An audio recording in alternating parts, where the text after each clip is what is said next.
for gossip. Okay, ladies and gentlemen, let's run through these, see how we do. I'm not necessarily going to work them out on the calculator. If you're having trouble with the calculator, let me know and we can figure them out. But problem number one talks about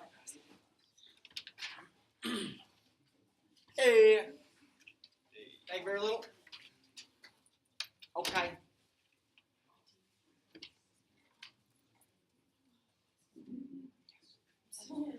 The length of pregnancies is normally distributed with the mean of 268, standard deviation of 15. So I'm just going to draw our normal curve. So we got 268 plus 15 plus 15.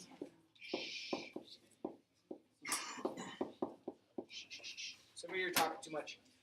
Find the probability of normally selecting a pregnant woman and her pregnancy lasts more than 250 days. Okay, so 250 days is somewhere in here. So you're talking about this region over here on our normal curve. Okay, so I'm going to use the NCDF on the calculator, the normal distribution. So we have our lower, our upper, our standard deviation. And we're going to go 15, and this is going to be over square root of 1. What does that 1 represent? One person. It said a person. So technically, it's not really important to have that, but the nice thing is you can do it over and over and over again to have the same thing. So I want 250 to be the lower limit. Being I'm going to the right, I want to find an upper limit. So you want this value, and I said yesterday, I think more than 4 standard deviations to the right, if possible. So you could pick a value of 500. I don't know. You could pick a value of 1,000. So something that's very far off to the right, and that would allow you to find that answer pretty easily. And then letter B says find the problem. So this is for letter A. The letter B says find the probability of selecting a pregnant woman and her pregnancy lasts fewer than 245 days. So then you're finding like 245 and over this way. So NCDF on your calculator again. Lower limit, upper limit, the 268. And we're still doing 15 over square root of 1. And again, it's still square root of 1 because you're talking about a woman. And so we want the lower limit. So the 245 is going to go here. And then we can have this be like negative 100 or even 0 or anything like that. You're going to get the same answer. Okay? And then it says, letter C, it says, a randomly chosen group of 40 pregnant women is given a new prenatal vitamin. Do the assumptions apply? Is it random? Well, it says a randomly chosen group. So is it random? Yes. Let's see. Is it a normal distribution? So being our sample is larger than 30. 30 is kind of the cutoff on these. Being our sample is larger than 30. Yes, it's going to be under normal distribution. Is it independent? So would 40 people chosen at random be less than 10% of the population that's pregnant at any given time? How many people think are pregnant right now in the United States? A lot. So would 40 people be less than 10% of that population? 40 people be less? Absolutely.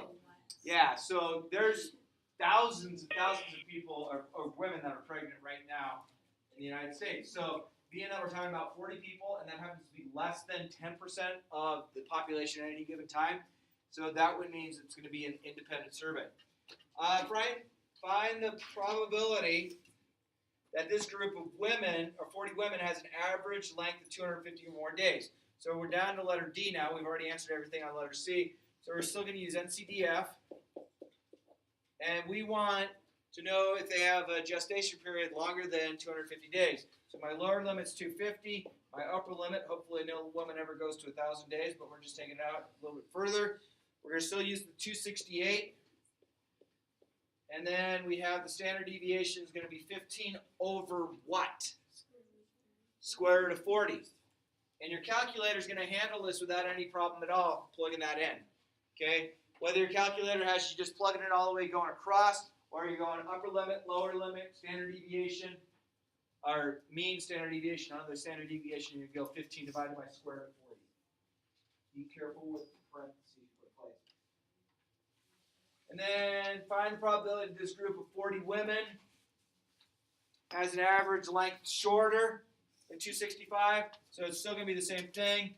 This would be like 0 or negative 1,000 or something like that. And we want it less than 265. This is the same. This is the same when you plug it into your calculator.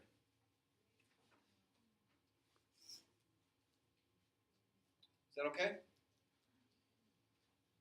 So everything on that problem used the NC, the normal distribution. So second VARs, I think it's number 2 down on the calculator to figure out. Again, you're looking at percents under the area underneath the curve. Number 2 says, suppose a team of biologists has been tongue got sick.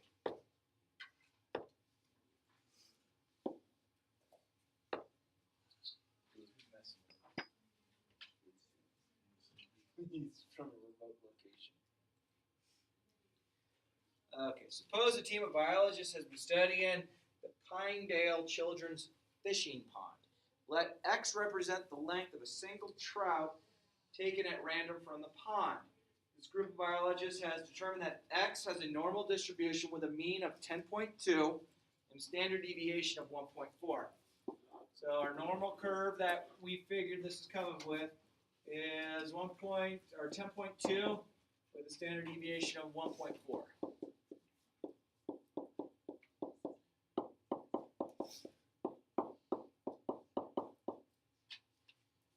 Okay, what is the probability that a single trout taken out is between 8 and 12 inches long? Okay, so letter A, NCDF.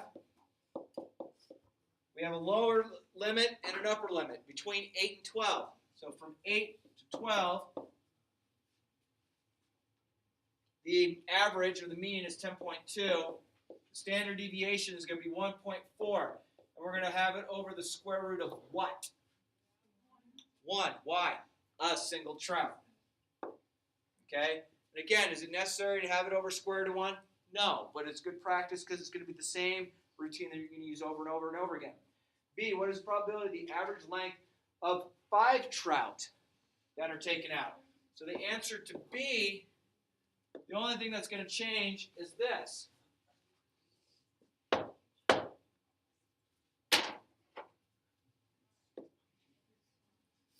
So that right there, so I'm going to get 1.4 over the square root of 5. The 10.2 is the same, the 12 is the same, the 8 is the same. So it's NCDF of that. Okay? And then what is the probability that the average length of 25 trout taken out at a random is between 8 and 12 inches long? So what's changing on the problem? Yeah, so letter C, this is still going to be, there's going to come 1.4 over the square root of 25. Everything else is still going to be the same. Okay? As that denominator increases in size, the less likely these events are taking place. Okay?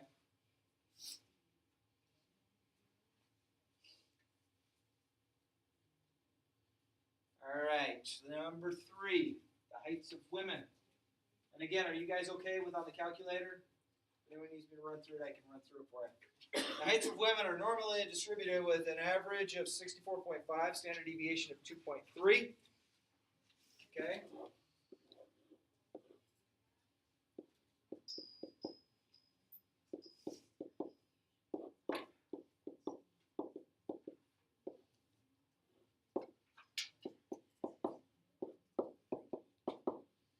Yesterday, I had changed this and I had all of these over the square roots of something. I'm just drawing it right now, not having it over the square roots, because it doesn't tell us that we did a study of, 80 women or things like that. Okay? It just says this is what we know as far as the averages of the height of women across this region, this world, whatever, the standard deviation. If I pick a woman, what is the probability she's taller than 68 inches? Okay, so we're talking about like the area over here. So NCDF, this is letter A. And 68, we want to be at least 4 standard deviations above. So if I continue to add 2.3,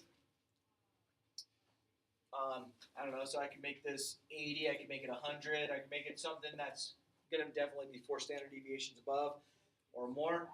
The average is 64.5. Mean is that standard deviation is 2.3 over the square root of 1. Why is the square root of 1? You're talking about picking a woman.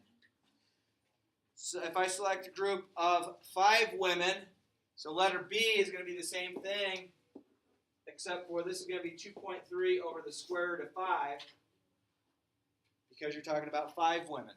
So it's a lesser opportunity it's going to take place. And then if I select a group of 30 women, what is the same thing? So letter C, it's going to be 2.3 over square root of 30. And again, as you progress down with more and more people, the less likely it is to happen. Okay? Does this make a little bit more sense? Some of you, when I came around, had a little bit of gaps in some of this. Some of you mentioned to me that you had some problems. Does it make a little bit more sense? Again, NCDF, the normal distribution on the calculator. Second VARs on the calculator. Number 2 will take you to what we're working with. Number 4, the weights of college football players, 230 pounds, standard deviation of 20. Okay? So A, B, C, and D are all NCDFs. Okay? So the first one is single player greater than 250 pounds, NCDF 250, 1,000, 230, 20 over square root of 1. What is probability 5 players are? It's the exact same thing, but it's going to be 20 over square root of 5. What is probability that 50 players are? 20 over the square root of 50. And then what is the sample that they are less than 210 pounds? So your lower limit is going to change to like 0 or something. 0, 210, 230, 20 over square root of 50. And it could be a relatively small number. And then number 5, it talks about a new cure for a common cold as a side effect of producing dizziness in the user for the average of 40 minutes with a standard deviation of 12 minutes. The times are normally distributed. In a random sample of 64 people who take the drug, give the standard error deviation. Well, the standard deviation is 12, and being we're talking about 64 people, we're going to have a 12 over square root of 64. And that's what you will use. Looks like B and C are NCDF, D is NCDF, but we're changing to 35 people. So it'll be over square root of 35. And then 1 user, so the NCDF 41, 45, 40, 12 over square root of 1. And that is how you do this stuff. Okay? Make sense?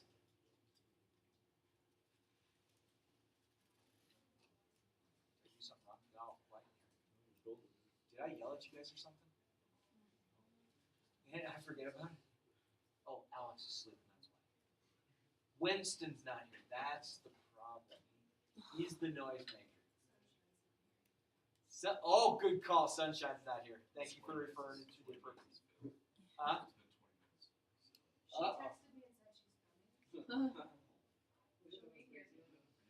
I say as soon as she walks in, as soon as she sits down, everyone just pack your stuff up and walk out. Deal? I'm down. All right. I'll keep recording, but then you got to come back, okay? Okay? Unless it's the end of the period and we're really leaving. All right. Can I start 6.2? Yep. This is a pretty short chapter. There's not going to be a quiz and a test, just a test. Okay, so 6.2 again. When we start going through things, we talk about the population. The population is every possible piece of data. Okay? If we wanted to survey high school students of the United States, what's our population?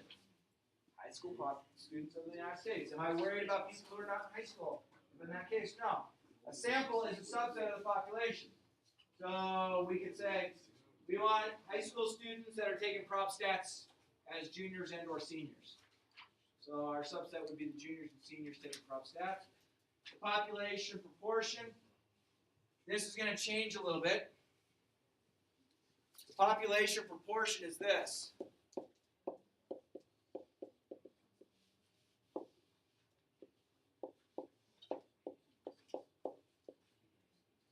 We're going to use Q and P. P is going to be the success, and Q is going to be the failure. Thank you very little. Okay.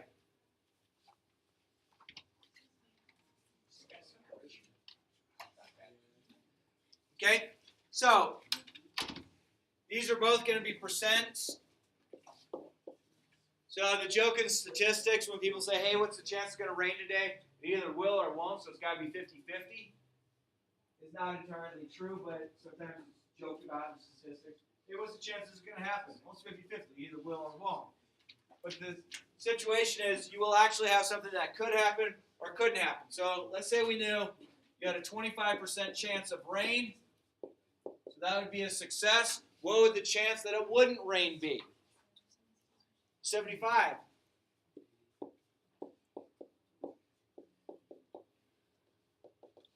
Okay, usually you'll have the percents as decimals, so it'd be 0.25 and 0.75. And then,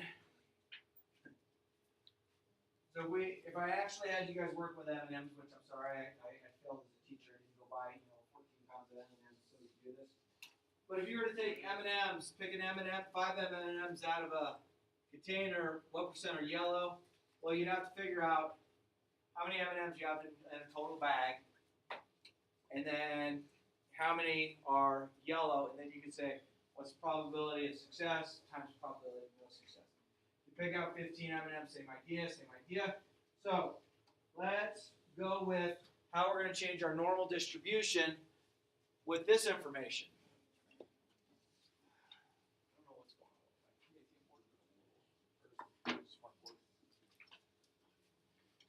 So the sampling distribution with the normal distribution, now we're going to change the labels a little bit. So this is still going to be P, and then this is going to be the square root of P times Q over N. This is going to be, God bless you, 2 times the square root of P times Q over N. Realize the square roots are away. This is negative square root of P Q over N, and this is negative 2 square root PQ over N. And again, P is a probability it will happen, or the success. Q is a probability it won't happen. Okay? When we use sampling distribution means we have 3 assumptions. The random sample. The sample must be random. Okay? So there's many ways to do random samples. There's a random number generator on your calculators.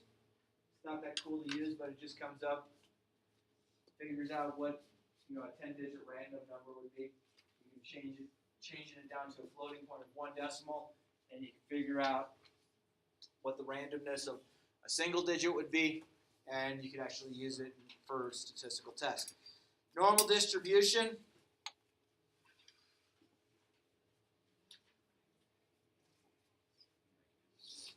NP is greater than or equal to 10. NQ is greater than or equal to 10. Okay.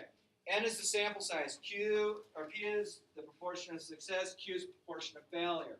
So the sample mean, what we had been dealing with, you're dealing with things greater than 30. So if I get numbers here and here, which happen to be greater than 10 in each of those cases, they both must happen. This is for a normal distribution. In order for you to have independence, you still have to have less than 10% of your population, which is often easy to get. And then the standard error is this. That's the standard error, which I have written down. So using the exact same thing with NCDF, low, up, mean, and then your standard error we're going to go with.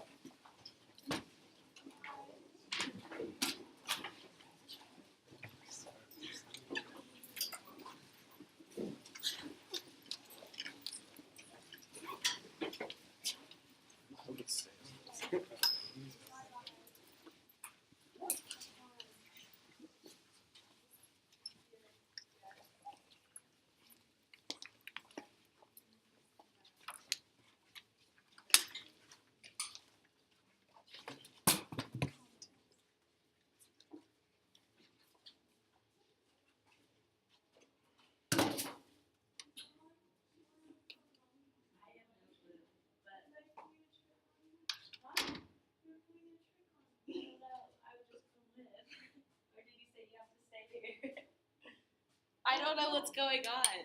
I just came back into the classroom and everyone was walking out.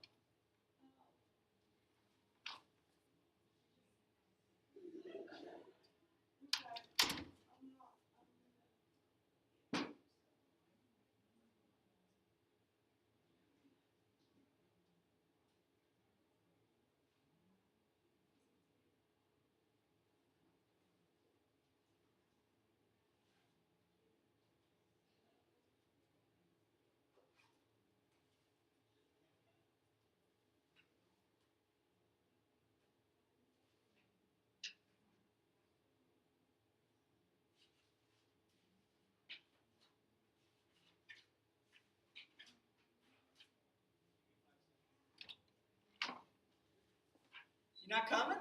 Where are you going? We were going to go get donuts, but he decided. Was I supposed to come with?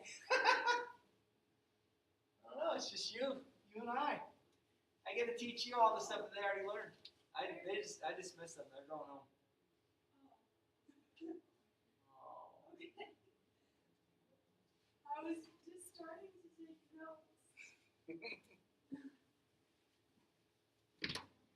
Come on in, wave to the camera on the way in.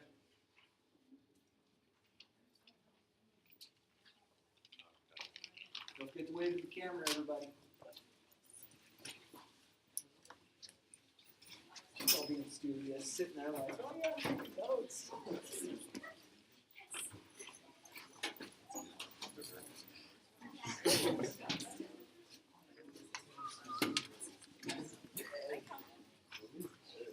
Everybody counted it in front of me in class today. Yeah. Well, I think, I don't know, we have to figure it out. It will be in there. All right, thanks for playing along. That was fun.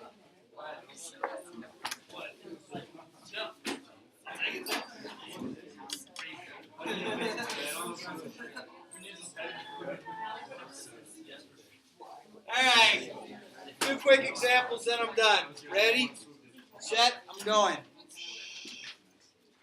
If we have 3 assumptions, then we can find the probability. So if we have the 3 assumptions that I had just mentioned, then you can find the proportion. So you want to make sure it's random each time. You want to make sure it's normal distribution. So the sample times the probability it will times the sample, and the sample times the probability it won't. If they are both greater than or equal to 10, then it's a normal distribution.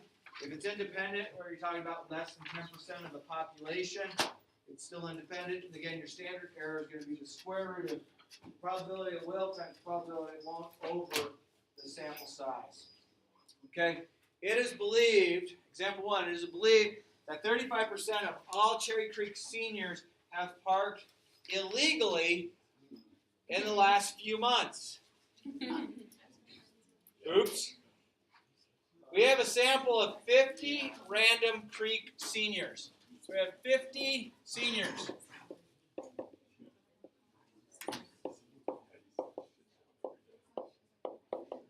So how did we select these 50 Creek seniors? Randomly, hopefully. So how would the school have done this if they wanted to do a random test? Should they stood back by the back door saying, hey, did you get a ticket, hey, did you get a ticket, hey, did you get a ticket? You just grab 50 seniors. How are you going to grab 50 seniors? That makes it random though. Go into the lunchroom. Go into the lunchroom and grab them? Yeah.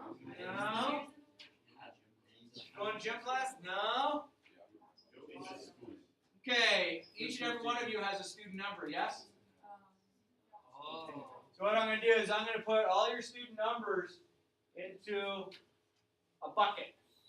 I'm going to mix them all up, and I'm going to draw 50 of them at a time out. I'm not going to replace them. I'm just take 50 of them at a time out. I'm not going to look at them. I'm going to 1, 2, 3 all the way up to 50 and say, okay, these are the 50 people. That would be a random way to talk about our seniors. So they tell us that 35% have parked illegally. So that's the success. So a bad thing can be the success sometimes. What's the failure? If 35% is success, what's the failure? 65%. So failure would be parking legally? Yeah. Okay. So the do-good people that didn't park illegally. Okay? So P is this. P is 0.35. Q is 0.65. So again, as I said, a success could be a bad thing, or a negative consequence could be, success. Is it random? Yes. Okay? There's believe 35% of our Creek seniors have had a sample of 50 random Creek seniors. Is it random? Well, yeah, it said it was a random sample. Should we believe it? Well, we have no reason not to believe it. Is it truly a random situation? It's a made-up problem. But if the problem says that this was randomly selected, there's going to be a certain test that they're going to do in order to get randomness. Is it normal? Okay? Is it normal? What's our sample? So we're going to go 50 times 0.35. We're going to go 50 times 0.65. And as long as each of those values is bigger than 10, are both of those values bigger than 10? Okay, so it's a normal distribution. And are we talking about 10% of the population? Are we talking about 10% of the population?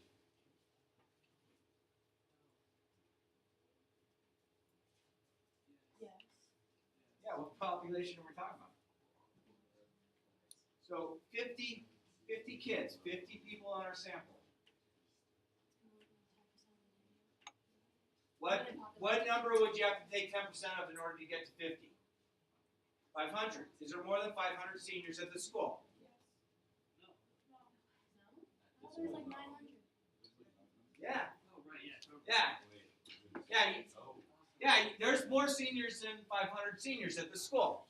Okay, now, does every high school have more than 500 seniors? No. It's just we're talking about Cherry Creek High School. So our whole population is Cherry Creek High School, and now we're going to select down to the seniors.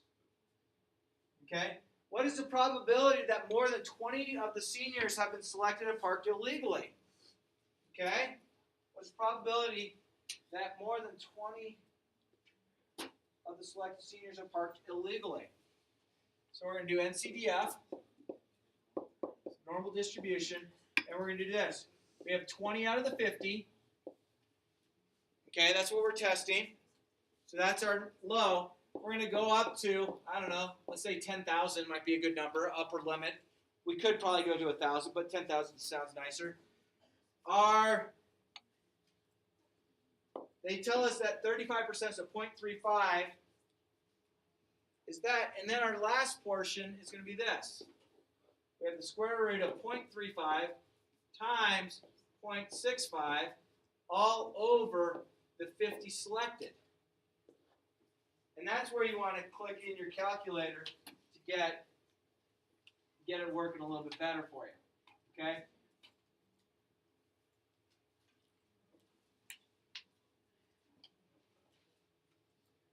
All right, so I'm going to go second bars. I'm going to find the normal CDF, which is number 2. On my calculator, I can just put it all the way across on the screen. You might have the one that you fill down. So I'm going to go 20 divided by 50, comma, 1,000 or 10,000 or whatever. something that's going to be a few standard deviations above, comma, 0.35, because that's what we think that our value should be. And then here's the tough part. I'm going to do the square root of, and I got to make sure everything stays underneath the square root. So I'm going to go open parentheses, 0.35 times 0.65, close parentheses. Make sure that my thing continues to build. Divided by, it's still building, divided by 50. Now if I move the arrow over one more time, it's now going to be outside of the radical. If you hit enter, so what's the chance, being you have 35%, you think that 35% park illegally of seniors, of our chance of 20 of our 50 seniors parking illegally, the chance of this happening, that we randomly selected 50 students, and of those 50 students, we randomly selected 20 of those students. What's the chance that all 20 of those students had parked illegally? 22.9%. Okay? And then what is the probability that between 20 and 30 of the selected seniors have parked illegally? So if we want between 20 and 30, what we need to do on that problem is this. Another normal NCDF. We want between 20 and 30, so 20 out of 30, 20 out of 50. My lower limit, 20 out of, or 30 out of 50 is this limit, 0.35, and then this right here. And you plug that in, you're going to find the area or get the probability that between 20 and 30 of those students were parked illegally of our randomly selected 50, randomly selected 20 and 30. Okay, last example. Before leaving the baggage claim of the area of DIA after the international flight, each passenger must pass through customs inspection area. Custom officials claim that 70% of passengers that pass through are stopped by inspectors to search their luggage. Suppose we sample 50 people that pass through the customs area. Okay? Do the three assumptions apply? Is it random? Yes. They say they randomly select, therefore they must randomly select. That's why, I don't know if you guys ever traveled right after 9/11 had happened, but they used to, you'd go through the security checkpoint, and then they would call people up to the gate, and then they'd do a whole pat down of the person and go through their stuff right at the gate. So all of a sudden you got this 80-year-old woman that they're, guy was standing there, making sure she's okay. The other guy's patting her down, make sure she doesn't have any illegal contraband. Well, that's not right, having that 80-year-old woman who's not going to do anything. Okay? She could. How many of you, when you get on a flight, start profiling people? I guarantee anytime we got on the flight, I guarantee I could knock that dude out with one. I'd have to hit him in the throat repeatedly. Okay? If I kick him in the back of the head 19 times, he's down. I mean, I'm doing that every person get on. Black, white, Indian, I don't care. I sit there, I profile everybody. I profile, could I hit that person hard enough to stop them from going into that cockpit? Gosh, I hope so. Why do you not want me sitting by the window? Because I hope I'm that brave enough soul to get up and do something. I hope. Okay? But I profile every person getting on the plane. Okay, that lady's got 2 kids. I grab that one little kid by the, no, I'm kidding. By the feet and start,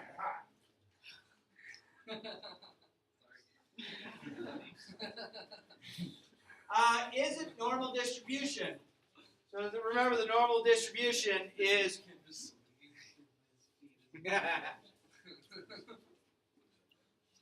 Oh yeah, I sometimes will step over the line.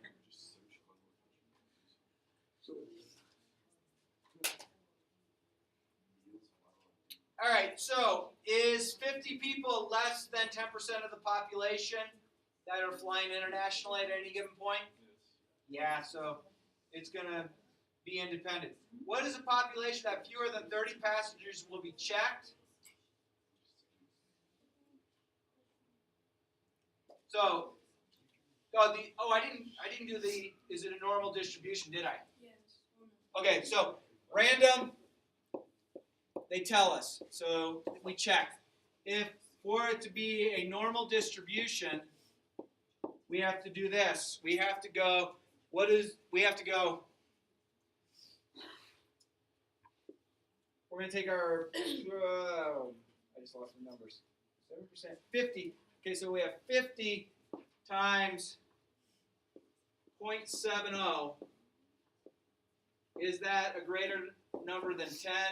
And then 50 times 0.30, because that's the failure, is that also greater than 10?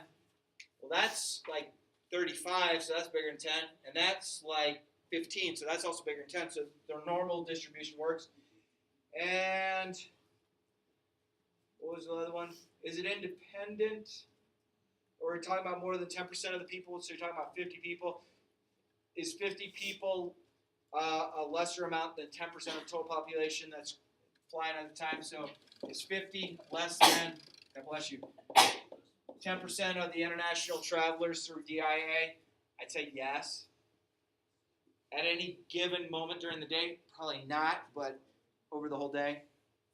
And then what is the probability that fewer than 30 passengers will be checked? So you have NCDF. So we're going to have negative 1,000 or lower limit, so way low. How can we have a negative 1,000 people? We can't. This is just a tail way off to the left. We have 30 out of 50. What's the chance that 30 people are checked? Well, we know we're checking 50, so we don't want to know 30 out of 50. 0.70. 0.70 is they claim they're testing 70% of the people. And then we're going to take the probability they will be checked times the probability they won't be checked over the population that we check, the randomly selected sample, and then we get 50. What is the probability that more than 40 passengers? So it's going to be the same thing, but we're going to go 40 out of 50, and then I'm going to go to the right. I don't know, take that to 1,000 or 10,000. That's still the same, and that's still the same. And then what is the probability between 40 and 45 people are checked? So this and this, we're going to go 40, 50, 45, 50. And then this is 0.70, and then 0.7 times 0.3 over 50 rooted is that. And that, guys, girls, is how you go through. This all works on the calculator. 6.2 will be your assignment. Thank you all for playing the game on the Let's Ditch Abby. That was fun. Yeah? On mine, my like square root thing got all the way. Okay.